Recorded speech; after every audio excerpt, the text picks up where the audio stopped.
En 1563, John Fox comenzó a escribir el libro de los mártires. Este libro es un homenaje a los cristianos o creyentes mártires. Y comienza con Esteban, el primer creyente que murió por la causa de Cristo. La obra original concluyó con los mártires de su época, aquellos que fueron asesinados durante el reino de María la Sanguinaria o Bloody Mary, como se conoce en inglés. Fox quería que la iglesia recordara a los mártires, porque sabía que, como dijo Tertuliano, la sangre de los mártires es la semilla de la iglesia. El capítulo 21 de este libro trata sobre la vida e historia de William Tyndale, el padre de la Biblia en inglés, como se le conoce.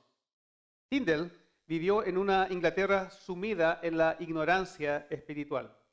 El conocimiento de la escritura estaba casi extinto, a pesar de que habían alrededor de unos 20.000 sacerdotes en la nación. Los clérigos estaban sumergidos en la superstición religiosa y no poseían conocimiento real de la verdad. Las únicas escrituras en inglés eran unas pocas copias a mano de las Biblias Wycliffe, las cuales fueron traducidas de la Vulgata latina a fines del siglo XIV. En esta hora oscura, Dios levantó a William Tyndale, un hombre que poseía extraordinarias habilidades lingüísticas, combinadas con una profunda devoción por la Escritura y por Dios. Tyndale era un connotado académico, experto en 8 idiomas: hebreo, griego, latín, italiano, español, inglés, alemán y francés. Tyndale solía debatir y refutar a muchos de los sacerdotes de la región donde vivía. Ellos, en respuesta, se unieron y comenzaron a murmurar y a sembrar mentiras en contra de Tyndale. Lo calumniaban en las tabernas y en otros lugares, diciendo que sus palabras eran herejía, y le acusaban secretamente ante las autoridades. Cuando compareció ante el canciller, este le amenazó gravemente, insultándole y acusándole de muchas cosas de las cuales no era culpable. Tyndale fue dejado en libertad. Sin embargo, se hizo muchos enemigos que buscaban su encarcelamiento y también su muerte. Un día, Tyndale se encontraba en compañía de cierto teólogo católico romano, y al conversar y discutir con él sobre la necesidad de que la gente tuviera acceso directo a las Escrituras, el eminente doctor dijo de forma blasfema lo siguiente: mejor estaríamos sin las leyes de Dios que sin las leyes del Papa. A lo cual Tyndale respondió: desafío al Papa y todas sus leyes, y si Dios lo permite, me aseguraré que dentro de algunos años el muchacho que trabaja detrás del arado conozca más de las Escrituras que usted. Tyndale consideraba que la falta de una traducción de la Biblia en el lenguaje común de la gente era la causa principal de todos los males de la iglesia. Las Escrituras estaban escondidas a los ojos de la gente, y por ello no podían ver lo abominable de las acciones y prácticas idolátricas del clero. El clero entonces dedicaba todos sus esfuerzos, todo su poder para suprimir el conocimiento de las Escrituras. Tyndale comprendió entonces que debía dedicarse a la traducción de la Biblia, al idioma inglés, al lenguaje de la gente. Y es por esto que se vio obligado a dejar su nación, su Inglaterra natal, para no volver jamás. Tyndale emprendió la traducción primeramente del Antiguo Testamento, acabando con todo el Pentateuco, en el cual incluyó varios prólogos que estaban llenos de, no solo de erudición bíblica, sino también de enseñanza práctica y piadosa. Una vez enviados estos libros por toda Inglaterra, la luz de la palabra de Dios comenzó a abrir los ojos a toda la nación inglesa. El clero, que no quería que sus obras, sus libros prosperaran, afirmó que contenían 1000 herejías y que no debían ser corregidos, sino totalmente eliminados. Algunos decían que no era posible traducir las Escrituras al inglés, otros que no era legítimo que los laicos las tuvieran, otros que iban a convertir en herejes a los que las leyeran. Con el fin de inducir a los gobernadores a llevar a cabo los designios de ellos, dijeron que llevaría al pueblo a rebelarse contra el rey. El clero inglés, en lugar de guiar al pueblo de Dios hacia Dios, recurrieron a todo tipo de artimañas para impedir que la gente obtuviera el conocimiento de las escrituras. Escrituras que ellos mismos no estaban dispuestos a traducir para la gente ni permitían que otros las tradujeran. La pregunta entonces es, ¿por qué cayeron en esta actitud tan condenable? Porque querían mantener a las personas en las tinieblas para poder dominar sus conciencias por medio de vanas supersticiones y de falsas doctrinas, para satisfacer sus ambiciones y exaltarse a sí mismos, incluso por sobre el rey y el emperador. Los obispos y prelados no descansaron hasta lograr que el rey consintiera con sus deseos, por lo que se redactó una proclamación a toda prisa y establecida bajo autoridad pública, para que la traducción del Nuevo Testamento de Tyndale fuese prohibida. El paradero de Tyndale fue un enigma por mucho tiempo. Él logró esconderse y no fue hallado ni capturado sino hasta que un hombre llamado Henry Phillips se hizo pasar por su amigo para luego entregarlo a las autoridades. De hecho, lo traicionó. Estando ya Tyndale en la cárcel, le ofrecieron un abogado y un procurador, lo cual él rehusó, diciendo que él haría su propia defensa. Al final, tras muchos razonamientos y argumentos, cuando ya ninguna razón podía servir, aunque no merecía la muerte, Tyndale fue condenado en virtud del decreto del emperador dado en la asamblea de Augsburgo. Fue llevado al lugar de la ejecución en la ciudad de Vilvoorde en el año 1536. Allí fue estrangulado con una cadena de hierro hasta morir. Luego su cadáver fue incinerado y hecho estallar con pólvora, la cual había sido esparcido alrededor de su cuerpo calcinado. En la estaca, antes de morir, clamó con un ferviente celo y con un gran lamento: Señor, abre los ojos del rey de Inglaterra. Queridos hermanos, persecuciones y martirios como el de Tyndale no han sido eventos aislados en la historia de la iglesia. Más bien han sido frecuentes. Y esto ha sido así desde el comienzo de la iglesia. Es interesante, por lo menos para mí, notar, como veremos a continuación en el libro de los Hechos, que la historia de Tyndale y sus perseguidores tiene varios paralelos con la historia de los discípulos y sus perseguidores, los judíos incrédulos. Abra su Biblia entonces en el libro de los Hechos. Vamos a estudiar brevemente el libro de los Hechos, específicamente el capítulo 13, desde los versos 44 al 52.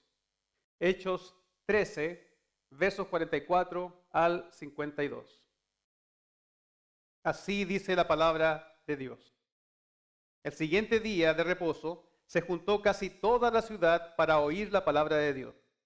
Pero viendo los judíos la muchedumbre, se llenaron de celos y rebatían lo que Pablo decía, contradiciendo y blasfemando. Entonces Pablo y Bernabé, hablando con denuedo, dijeron: a vosotros, a la verdad, era necesario que se os hablase primero la palabra de Dios. Mas puesto que la desecháis y no os juzgáis dignos de la vida eterna, he aquí nos volvemos a los gentiles. Porque así nos ha mandado el Señor, diciendo: te he puesto para luz de los gentiles, a fin de que seas para salvación hasta lo último de la tierra. Los gentiles, oyendo esto, se regocijaban y glorificaban la palabra del Señor, y creyeron todos los que estaban ordenados para vida eterna. Y la palabra del Señor se difundía por toda aquella provincia. Pero los judíos instigaron a mujeres piadosas y distinguidas, y a los principales de la ciudad, y levantaron persecución contra Pablo y Bernabé, y los expulsaron de sus límites. Ellos entonces, sacudiendo contra ellos el polvo de sus pies, llegaron a Iconio. Y los discípulos estaban llenos de gozo y del Espíritu Santo. Desde el comienzo de la iglesia, cuando hombres de Dios se han levantado para proclamar la palabra de Dios con fidelidad, perseverancia y valentía, la palabra de Dios, hombres impíos se han levantado en contra de ellos con amenazas, persecución y muerte. Déjeme repetirle eso otra vez. Desde el comienzo de la historia de la iglesia, cuando hombres de Dios, casi cada vez que hombres de Dios se han levantado para proclamar la palabra de Dios con fidelidad, perseverancia y valentía, hombres impíos se han levantado en contra de ellos con amenazas, persecución y muerte. Y estos hombres impíos han sido aquellos que de labios honraban a Dios, mas en su corazón estaban lejos de Él. En Hechos 13 vemos que un grupo de judíos que rechazaron a Cristo no solo se opusieron a la predicación del Evangelio, sino que también se opusieron a que los gentiles escucharan el Evangelio para que pudieran ser salvos. Pero como veremos a continuación, la oposición del mundo no representa ningún impedimento para que Dios salve a su pueblo. En consecuencia, he titulado este sermón Dios salva a su pueblo a pesar de la intensa oposición. Dios salva a su pueblo a pesar de la intensa oposición. Lo que voy a hacer entonces es ir a través de este pasaje, explicando el texto y haciendo algunas observaciones entre medio, y al final voy a dar 5 aplicaciones que surgen naturalmente del texto. ¿Okay? Aquí vamos. Nuestro pasaje, queridos hermanos, demanda un contexto. Es muy importante que sepamos lo que sucede antes y después de este relato. Si usted regresa allí en su Biblia, al comienzo del capítulo 13, verá que habla del primer viaje misionero de Pablo y de Bernabé. El capítulo 13, verso 1 dice: había entonces en la iglesia que estaba en Antioquía profetas y maestros. Bernabé, Simón el que se llamaba Níger, Lucio de Cirene, Manaén, el que se había criado junto con Herodes el tetrarca, y Saulo. Es muy importante que notemos lo que dicen los versos 2 al 4. Ponga atención. Ministrando estos al Señor y ayunando, dijo el Espíritu Santo: apartadme a Bernabé y a Saulo para la obra a que los he llamado. No olvide que fue el Espíritu Santo el que apartó a Bernabé y a Pablo. Verso 3.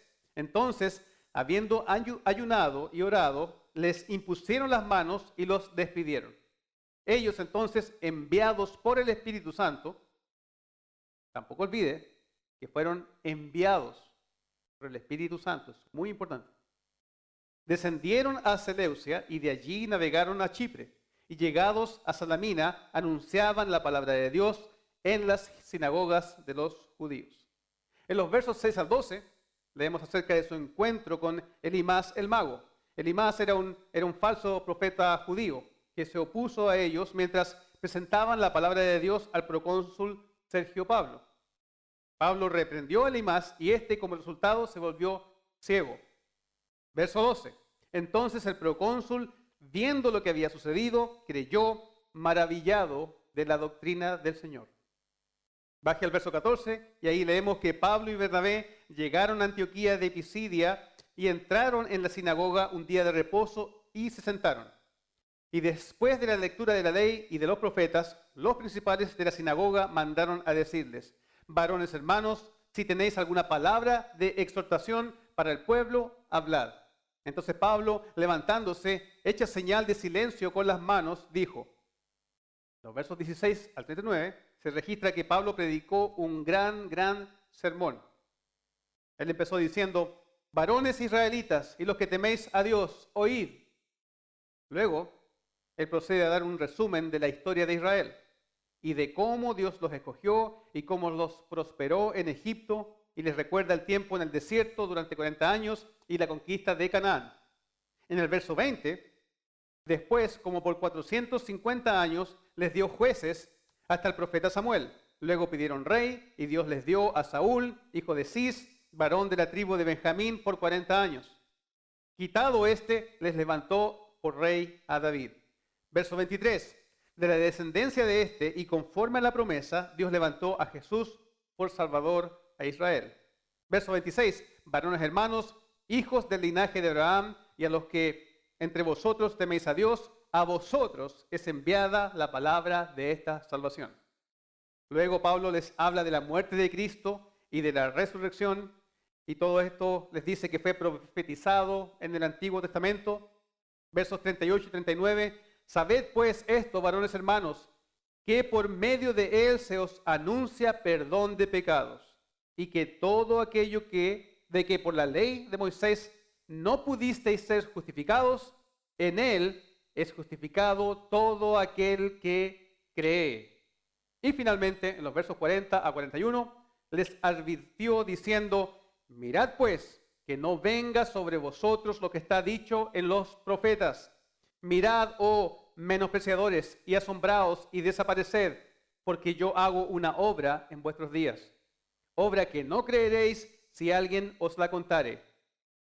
Salieron ellos de la sinagoga de los judíos, los gentiles les rogaron que el siguiente día de reposo les hablasen de estas cosas. Ahora, si usted está poniendo atención a lo que está pasando aquí, usted se dará cuenta que esto es muy emocionante. Este es el sueño de cada predicador. Es decir, que uno va a una iglesia a predicar y después de que uno termina, la gente viene y dice que quiere escuchar más predicación acerca de Cristo. La gente que oyó el sermón de Pablo rogó a Pablo y Bernabé para que siguieran predicando. Ellos repetidamente y continuamente les instaban a volver.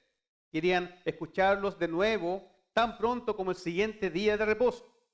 Querían escuchar más acerca del perdón y la justificación a través de la fe en Cristo. Verso 43, ve ahí. Y despedida la congregación, muchos de los judíos y de los prosélitos piadosos siguieron a Pablo y a Bernabé, quienes hablándoles les persuadían a que perseverasen en la gracia de Dios. Como ve, todo iba muy bien hasta este punto. Cuando la congregación fue despedida, muchos de los que oyeron a Pablo predicar, lo siguieron a él y a Bernabé desde la sinagoga. Estos seguidores, como usted puede ver en el texto, se dividieron en dos grupos. Los judíos por nacimiento, y los prosélitos temerosos de Dios.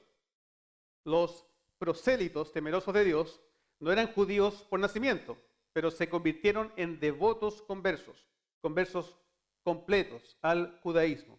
Eran miembros de la sinagoga, adoraban al Dios de Israel, se circuncidaban, recibían el bautismo y ofrecían sacrificios.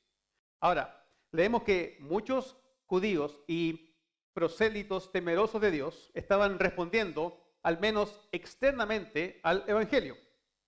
Y esto es genial, queridos hermanos, es positivo. Fíjense en lo que Pablo y Bernabé les dijeron. Les persuadían a que perseverasen en la gracia de Dios. La pregunta es, ¿por qué dijeron esto? Para advertirles. No asumieron que experimentaron la conversión solo porque mostraron interés en el mensaje de Cristo. Y la verdad es que a todos nos encanta, ¿cierto?, ver a la gente venir a Cristo. Puede ser tentador dar seguridad de salvación a aquellos que muestran interés en Cristo o que han hecho algún tipo de profesión de fe en Cristo. Queremos decirles bienvenidos a la familia de Dios, pero no Pablo y Bernabé.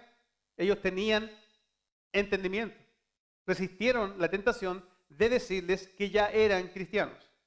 Sabían, como dijo un comentarista, que los que son verdaderamente salvados perseveran y validan la realidad de su salvación continuando en la gracia de Dios. Ahora, escuchen lo que Pablo dijo a los colosenses en Colosenses 1, 21 al 23. Se lo voy a leer, no lo busquen. Y a vosotros también, que erais en otro tiempo extraños y enemigos en vuestra mente, haciendo malas obras, ahora os ha reconciliado en su cuerpo de carne, por medio de la muerte, para presentaros santos y sin mancha e irreprensibles delante de él. Si en verdad permanecéis fundados y firmes en la fe y sin moveros de la esperanza del evangelio que habéis oído, el cual se predica en toda la creación que está debajo del cielo, del cual yo, Pablo, fui hecho ministro. El autor de Hebreos expresa una idea similar. Hebreos 3:14 dice: hemos llegado a tener parte con Cristo con tal que retengamos firme hasta el fin la confianza que tuvimos al principio. John MacArthur lo dice muy bien. Pablo y Bernabé tenían la esperanza de alentar a los que tenían un convencimiento intelectual de las verdades del Evangelio, pero no habían dado el paso hacia la fe salvadora, con el propósito de impedir que recayeran en el legalismo en lugar de acogerse por completo a la gracia de Cristo. F.F. Bruce, el popular, conocido comentarista, dice: Pablo y Bernabé los animaron a continuar con esta mentalidad, a perseverar en su respuesta gozosa hacia la gracia que Dios les extendió en el Evangelio. Y como hemos venido diciendo, ¿cierto? Esto es muy emocionante. Hasta ahora todo está saliendo muy bien. El interés de esta gente por escuchar de Cristo era real, era sincero. ¿Cómo lo sabemos? Porque aparecieron la semana siguiente. Mira el verso 44. El siguiente día de reposo se juntó casi toda la ciudad para oír la palabra de Dios. No significa, literalmente, que toda la ciudad estaba allí. Esto es una hipérbole. Pero significa que una multitud grande se reunió para escuchar a Pablo predicar acerca de la obra de Dios a través de Cristo. Aparentemente, esta gente difundió las noticias por la ciudad y como resultado, una gran multitud de gentiles vino a la sinagoga el próximo sábado. Y esto, queridos hermanos, es genial, esto es muy alentador, pero, ahí está el contraste, verso 45, pero viendo los judíos, la muchedumbre se llenaron de celos. Fíjese que no solamente estaban celosos, sino que estaban llenos de celos. Cuando alguien está lleno de algo, significa que está completamente consumido con eso, está bajo el control de eso. Pero ¿por qué reaccionaron así los judíos? ¿Por qué estaban ellos llenos de celos? Creo que los celos de ellos tenían que ver con un sentimiento de resentimiento o de ira sobre la atención que Pablo y Bernabé estaban recibiendo de la multitud. Después de todo, había toda una muchedumbre de personas escuchándolos. Estos judíos, sin duda, no tenían esas multitudes cuando enseñaban en la sinagoga. Podemos entender, ¿cierto?, ese sentimiento. Cuando alguien tiene más éxito que nosotros en algo que nosotros consideramos importante, nos ponemos celosos. Creemos que merecemos el mismo éxito. Por supuesto que eso está mal y es pecaminoso, pero sucede. Si somos sinceros, debemos reconocer que todos hemos experimentado al menos alguna vez celos. También creo que los judíos estaban vigilantes en la protección de su propia comprensión de la salvación. Piénselo. En sus mentes, la mayoría de los líderes judíos estaban pensando algo así: estos seguidores de Cristo están trayendo un mensaje diferente de salvación al que nosotros enseñamos y lo están predicando y toda nuestra ciudad los está escuchando. Según Hechos 15, en el debate, en el concilio de Jerusalén, los judíos enseñaban que si no os circuncidáis conforme al rito de Moisés, no podéis ser salvos. Hechos 15:1. Y que es necesario circuncidarlos a los gentiles y mandarles que guarden la ley de Moisés. Verso 5 de Hechos 15. Pero fíjese que en el sermón de Pablo,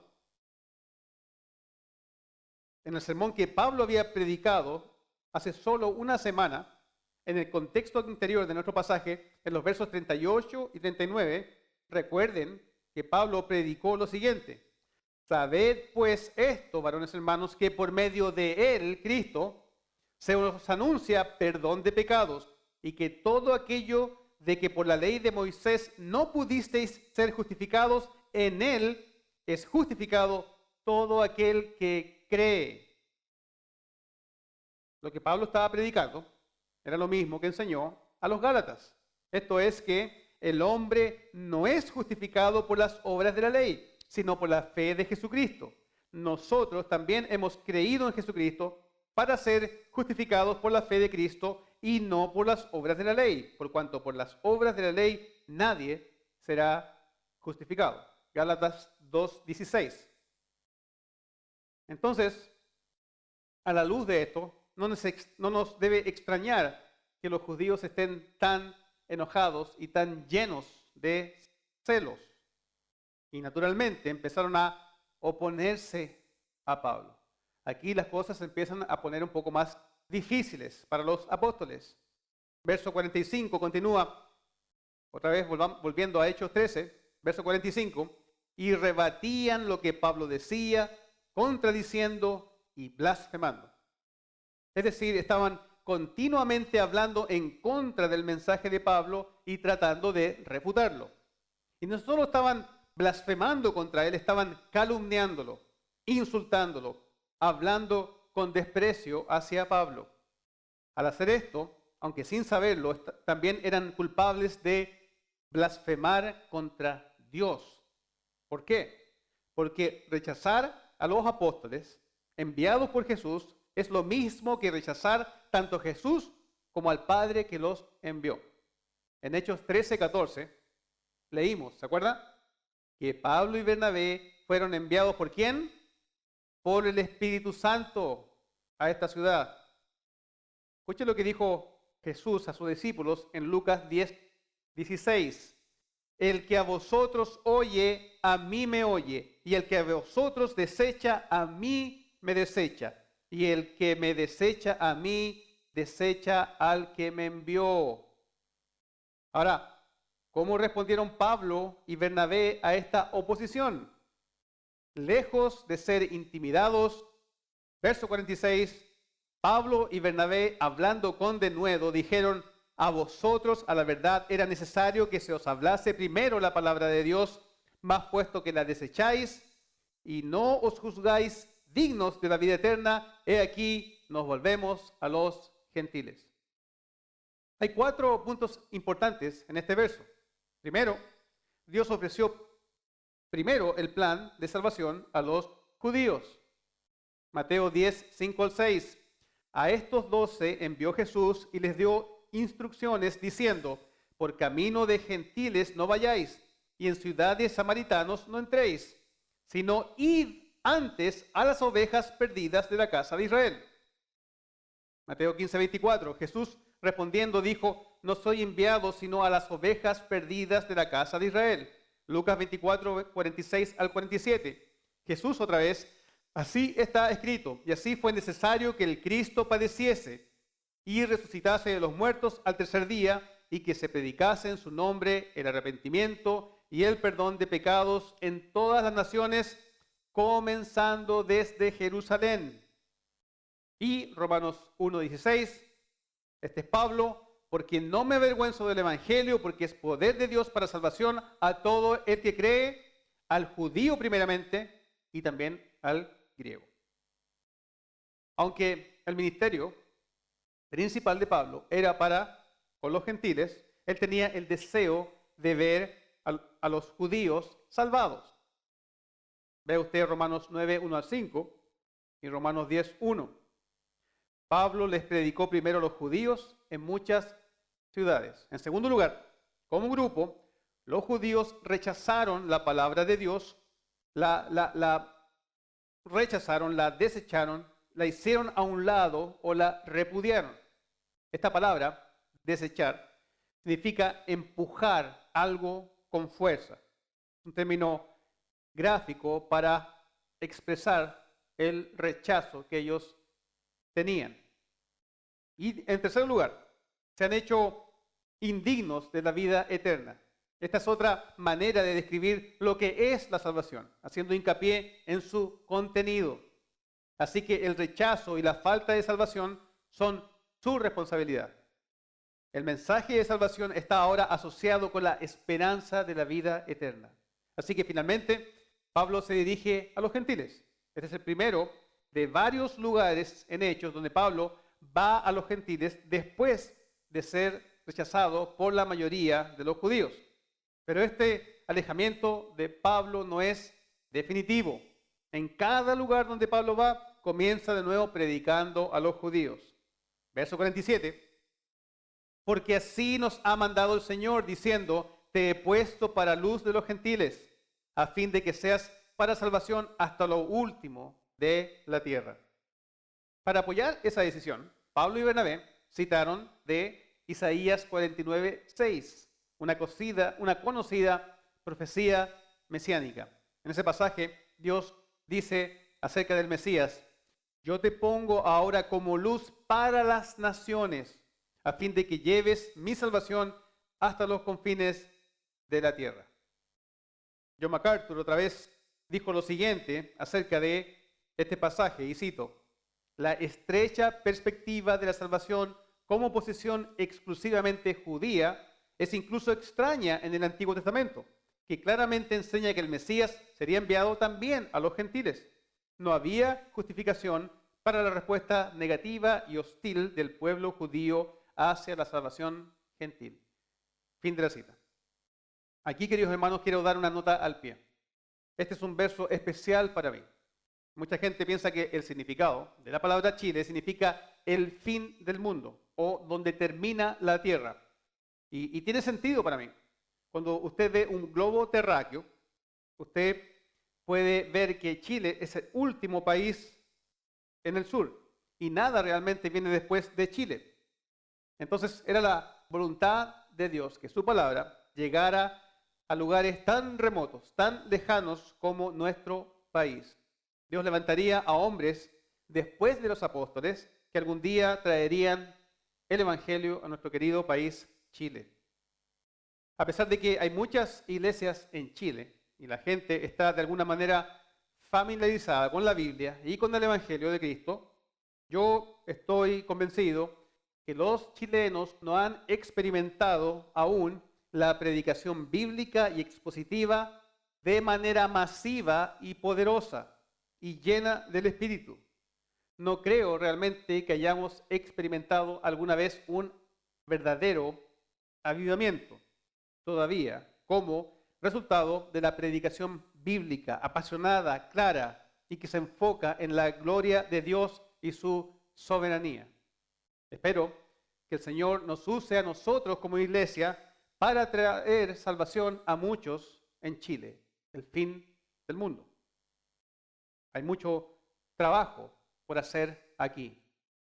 Continuemos con nuestro texto, verso 48, al principio. Los gentiles, oyendo esto, se regocijaban y glorificaban la palabra del Señor. Los gentiles que oyeron este mensaje comenzaron a regocijarse y a glorificar la palabra del Señor.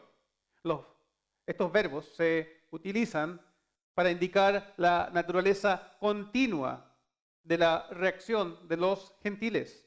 No dejaban de regocijarse y de glorificar la palabra de Dios.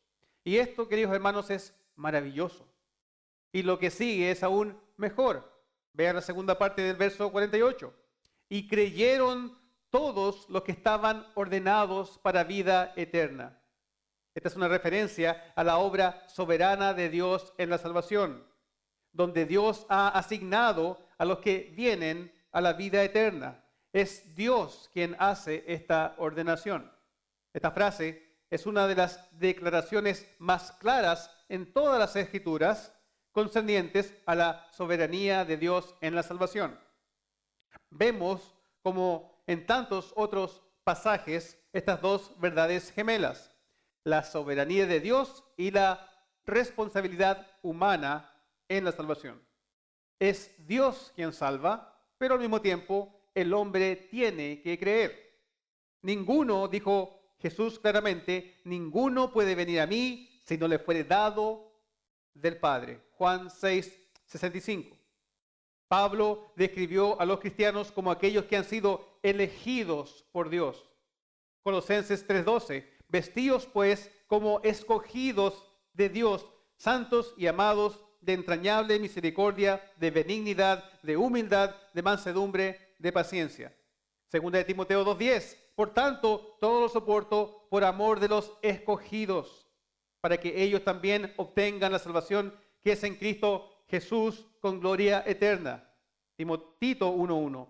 Pablo, siervo de Dios y apóstol de Jesucristo, conforme a la fe de los escogidos de Dios y el conocimiento de la verdad que es según piedad.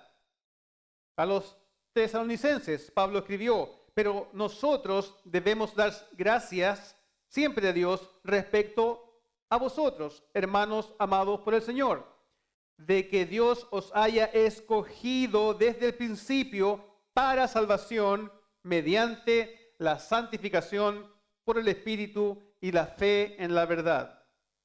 Segunda de Tesalonicenses 2:13. Volvamos a Hechos 13, verso 49. Más resultados positivos. Y la palabra del Señor se difundía por toda aquella provincia. A pesar de la intensa oposición, la palabra de Dios se estaba extendiendo por toda la región. Antioquía fue trastornada porque Pablo proclamó la palabra de Dios, verso 50. Pero los judíos instigaron a mujeres piadosas y distinguidas y a los principales de la ciudad y levantaron persecución contra Pablo y Bernabé y los expulsaron de sus límites.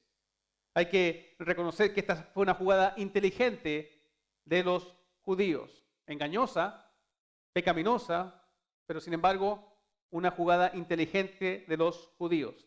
Utilizaron a las mujeres religiosas y respetadas de la ciudad y a los hombres prominentes para persuadir a las autoridades de expulsar a Pablo y a Bernabé. Pablo se refiere a esta persecución en 2 de Timoteo 3:11. Persecuciones, padecimientos como los que me sobrevinieron en Antioquía, en Iconio, en Listra, persecuciones que he sufrido y de todas me ha librado el Señor.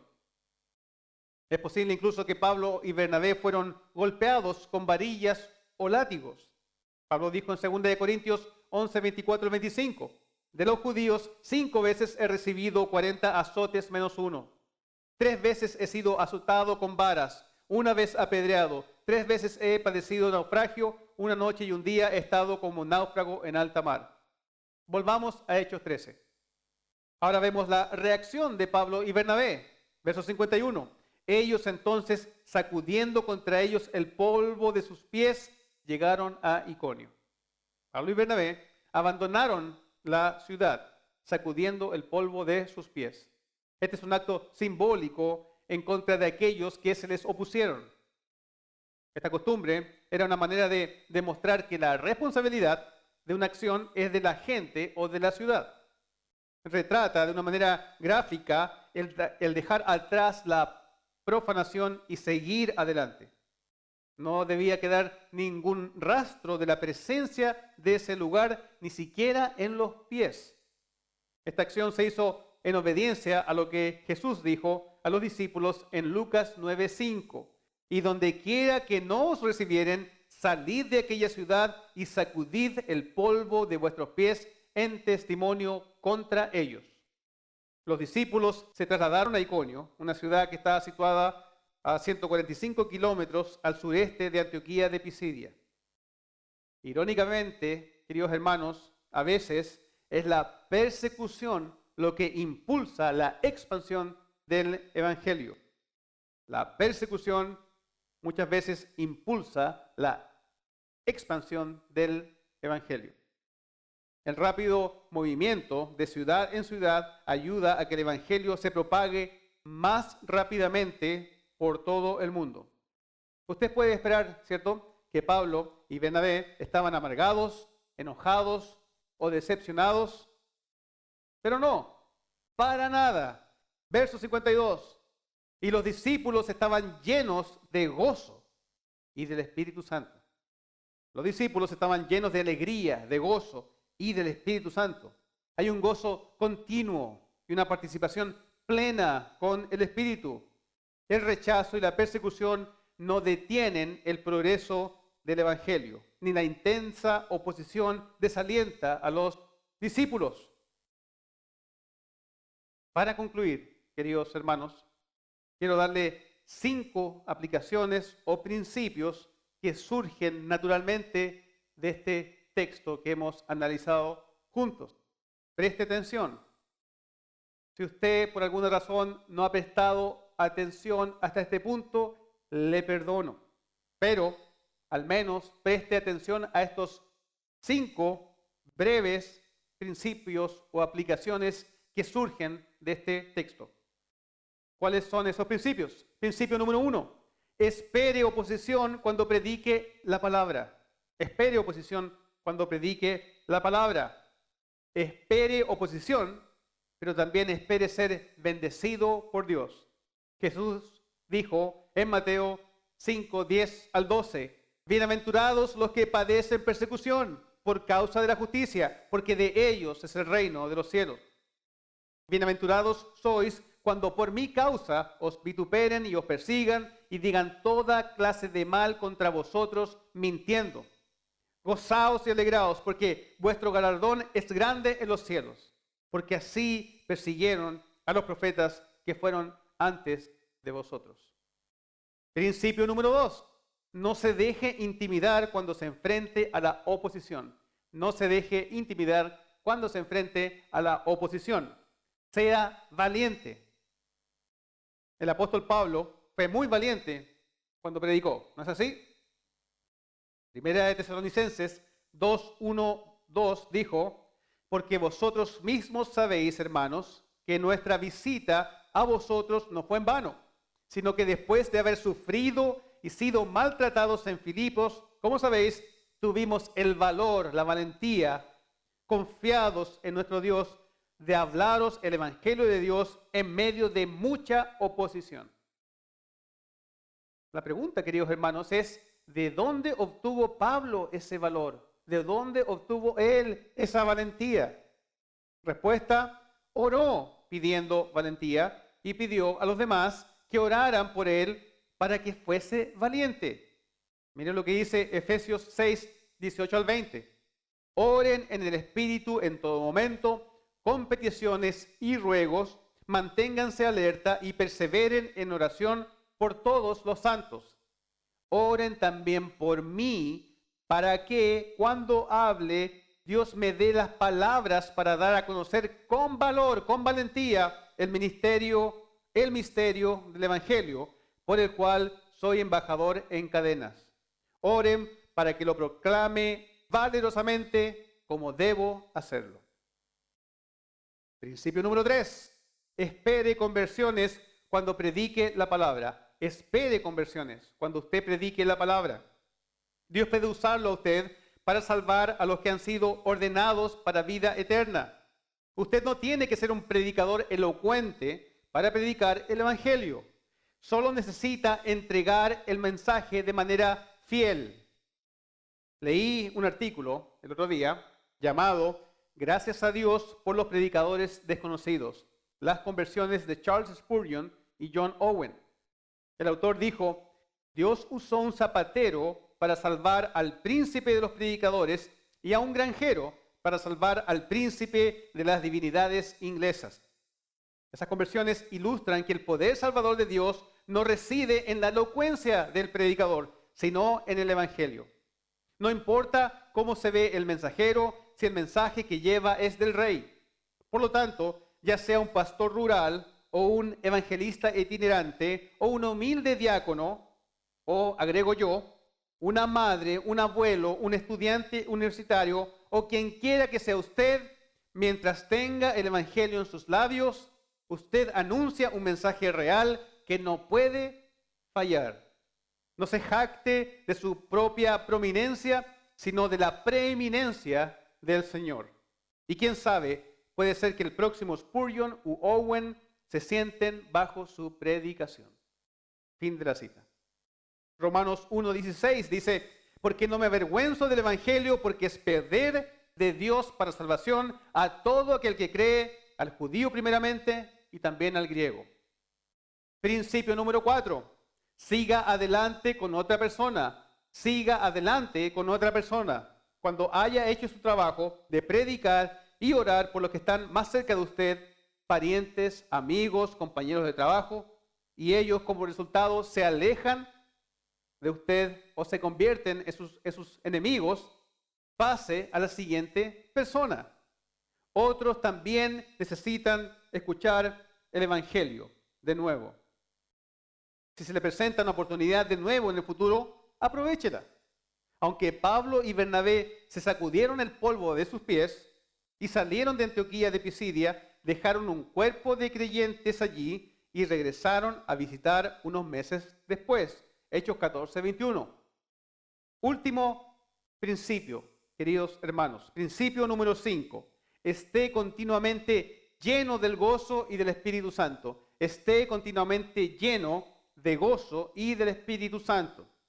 Recuerde que ser lleno del Espíritu Santo es un mandamiento. Efesios 5:18. No os embriaguéis con vino en lo cual hay disolución. Antes bien, sed llenos del Espíritu. Eso es un mandamiento. Si usted está lleno del Espíritu Santo, Él producirá su fruto en usted, del cual el gozo es una manifestación. Gálatas 5:22 al 23. Mas el fruto del Espíritu es amor, gozo, paz, paciencia, benignidad, bondad, fe, mansedumbre, templanza. Contra tales cosas no hay ley. ¿Qué puede hacer usted para estar continuamente lleno del Espíritu Santo? Su parte, su rol es estudiar, meditar, confiar y obedecer continuamente la palabra de Dios. Ore, tenga comunión con otros creyentes, confiese sus pecados, persevere en estas cosas. Dios le guiará, le limpiará, le perdonará, le dará gracia, le hará sabio y le llenará de su espíritu. Como resultado, usted va a poder cumplir la voluntad de Dios para su vida. Ahora, quizás usted está pensando, me encantaría cumplir la voluntad de Dios en mi vida, pero resulta que soy demasiado débil.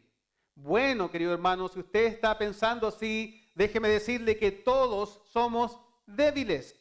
El apóstol Pedro era débil, negó al Señor 3 veces, se avergonzó de Cristo. Pero en el libro de los Hechos lo vemos proclamando valientemente a Cristo en frente de miles. La tradición nos dice que murió como mártir, crucificado al revés, porque se sintió indigno de morir de la misma manera que su Señor Jesucristo. Pedro se convirtió en un gran predicador porque estaba lleno del Espíritu Santo. Si él fue capaz de proclamar a Cristo, usted también puede hacerlo. Usted tiene la misma palabra de Dios que él. Usted tiene el mismo Espíritu Santo que tenía Pedro. Hermanos y hermanas, escuchen. Ninguna pandemia, ninguna enfermedad, ningún tirano, ningún dictador, nadie ni nada tiene el poder de detener la propagación del Evangelio del Señor Jesucristo. Nada ni nadie en todo el mundo puede impedir que Dios salve a sus elegidos en su tiempo. De hecho, cuando hay oposición y persecución, cuando la oscuridad es más profunda, la luz del Evangelio brilla aún más. Incluso cuando los creyentes son martirizados, el Evangelio avanza y los elegidos continúan siendo salvados. Como dijo muy elocuentemente Charles Spurgeon, nunca la iglesia prosperó tanto y tan verdaderamente progresó como cuando fue bautizada en sangre. El barco de la iglesia nunca navega tan gloriosamente como cuando la lluvia de sangre de sus mártires cae sobre su cubierta. Debemos sufrir y morir si queremos conquistar este mundo para Cristo. Fin de la cita. Dios purifica a su iglesia y salva a sus elegidos de manera espectacular, especialmente cuando Satanás hace todo lo posible para perseguir y matar a los creyentes. Pase lo que pase, cada persona por quien Cristo derramó su preciosa sangre será salva en el tiempo de Dios. Ni una sola gota de su sangre es desperdiciada. En Juan 6, 37, 40, Jesús dijo: todo lo que el Padre me da vendrá a mí, y al que a mí viene no le echo fuera. Porque he descendido del cielo no para hacer mi voluntad, sino la voluntad del que me envió. Y esta es la voluntad del Padre, el que me envió, que de todo lo que me diere no pierda yo nada, sino que lo resucite en el día postrero. Y esta es la voluntad del que me ha enviado, que todo aquel que ve al Hijo y cree en Él tenga vida eterna, y yo le resucitaré en el día postrero. Querido hermano, estoy convencido de que se avecina una persecución a escala mundial sobre este mundo. ¿Está usted listo para esa persecución? Si no lo está, le animo a meditar y a poner en práctica los 5 principios que acabamos de ver. Número 1, espere oposición cuando predique la palabra. Número 2, no se deje intimidar cuando se enfrente a la oposición. Sea valiente. Número 3, espere conversiones cuando predique la palabra. Número 4, siga adelante con otra persona. Número 5, esté continuamente lleno de gozo y del Espíritu Santo. Comencé este sermón hablando sobre cómo Dios usó a William Tyndale. Quiero terminar citando a William Tyndale. Tyndale dijo: si Dios está de nuestro lado, ¿qué importa lo que están contra nosotros? Sean obispos, cardenales, papas o quien quiera que sea. Cristo está con nosotros hasta el fin del mundo. Por lo tanto, su pequeño rebaño debe ser valiente. Como recordará, el objetivo de Tyndale era que el humilde campesino, el que va detrás del arado, pudiera conocer las Escrituras mejor que los secuaces del Papa. Podemos estar agradecidos a Dios que la meta que Tyndale tenía se haya cumplido después de su partida. Dios usó la traducción de la Biblia de Tyndale para salvar a miles, a cientos de miles de incrédulos y para santificar a miles de creyentes. Amén. Oremos, queridos hermanos.